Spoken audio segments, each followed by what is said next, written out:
A proper bolognese does take a couple of hours to get right, but that meat sauce is honestly incredible. It's also one of those dishes that you can put on in the background, let it go whilst you go about your day, and it's better to make more than you need because you can store it in the fridge or the freezer and then bring it out and just cook some fresh pasta and you're good to go.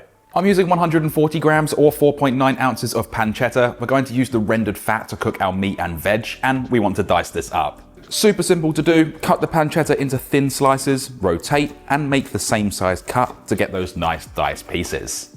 We're going to be making a soffritto, and this is the Italian version of a French mirepoix. This consists of onion, celery, and carrots, and usually for the Italian soffritto there is garlic, but we're not going to be using that in today's recipe. For the 3 veg, we want to dice these up. The 1 brown onion can be a little bit larger than the 1 stick of celery and the 1 carrot. It's not an issue, but it is better to keep them all consistent sizes if you can. If you don't want to slice the carrot into thin strips, it can be done on a mandolin. Just use what you have and what you're most comfortable using. Now onto the ragu. In a pan over medium heat, add the pancetta and spread it around. We don't need to add salt to this as it's already quite salty. Then cook the pancetta for about 4 to 5 minutes or until you start to see the fat render and it's taken on a really nice golden color. At this point, add in the soffritto, which is the onion, celery and carrot, and mix well to pick up the flavor of the rendered fat. You can add a little bit of salt here to help the veggies release some of their moisture. Saute this for about 6 to 7 minutes, mixing regularly, and keep in mind not to put too much color on the veg as we're looking for the soffritto to create an aromatic flavor without coloring. Increase the heat to medium-high, and in we go with the beef, veal and pork mince. This is 750 grams or 1.65 pounds of all 3 combined. Spread it out and let it sit for a minute or 2 to build up some color. Start breaking it up and cook this for roughly 8 to 10 minutes until no longer pink and the water retention has evaporated. At this stage, it is also a good idea to season with salt and pepper. Add in 2/3 of a cup or 180 milliliters of dry red wine. I'm using a Shiraz. Deglaze and reduce the wine by 75%, which will take roughly 2 to 3 minutes. This will help pick up all of those delicious stuck flavors. When that wine or stock has reduced, in goes 2 tablespoons or 40 grams of tomato paste, which is optional. I just like to add it for more depth. 1 bottle or 700 milliliters of passata, which is tomato sauce for the US, and then fill that bottle about halfway with cold water and give it a shake to get everything out of there and place it back into our sauce. Mix everything really well, make sure that tomato paste, if you're using it, is completely mixed through, and we're going to bring the sauce up to a simmer. Check again for seasoning and adjust if necessary, and when it is at a simmer, reduce the heat to low. We're going to cook this for a minimum of 2 hours, up to 5 hours if you really wanted to.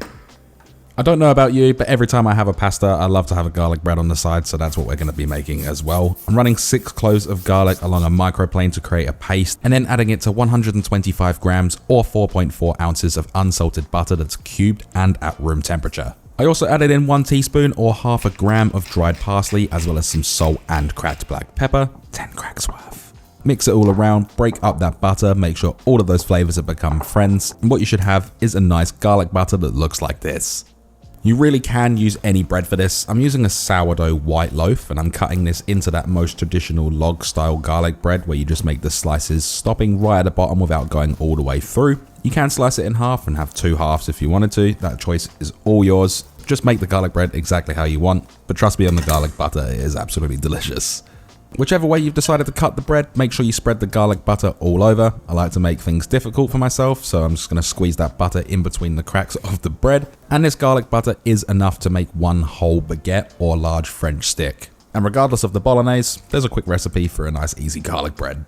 Now around 20 to 25 minutes before our bolognese is ready, place a large pot of water over a high heat and bring it to a boil. Generously season it with salt, doesn't need to be ocean water, just a nice light seasoning. The pasta that I'm using is tagliatelle, it's most traditional, but you can use spaghetti or really any pasta of your choice. And I'm not going to give you measurements here, just cook however much pasta that you like.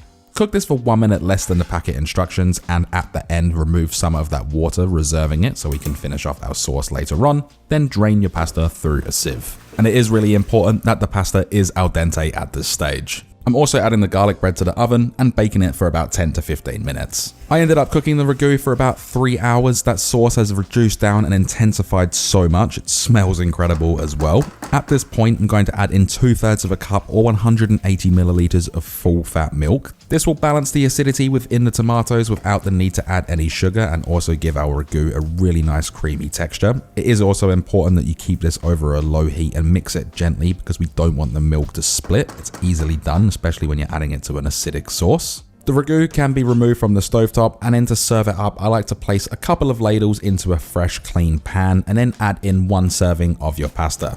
Mix it all around, make sure that sauce is completely coating everything, it has that really nice color to it. We can change the consistency with our reserved pasta water. I like to increase the heat here a little bit as well, just to get that heat back into everything. And the starch within that reserved water will help the sauce stick. An optional thing to do, but I highly recommend it, is to grate in some fresh Parmigiano Reggiano cheese. Tear in a small handful of some fresh basil leaves, as well as hitting it up with a little bit more cracked black pepper. Give that a really good mix through. Make sure that Parmigiano Reggiano is completely mixed through because it can easily clump up.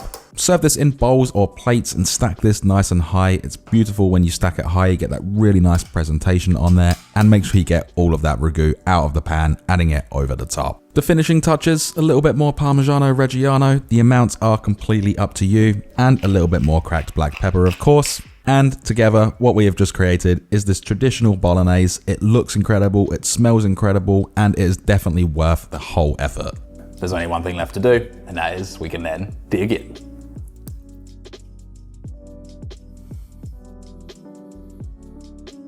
That ragu has the most incredible flavor and consistency. That milk at the end really did help balance the acidity. It's rich, it's a little bit salty, there's a lot of umami going on in there. It's definitely a must-try recipe. And then the garlic bread, you can't go wrong with a bit of garlic bread and some pasta.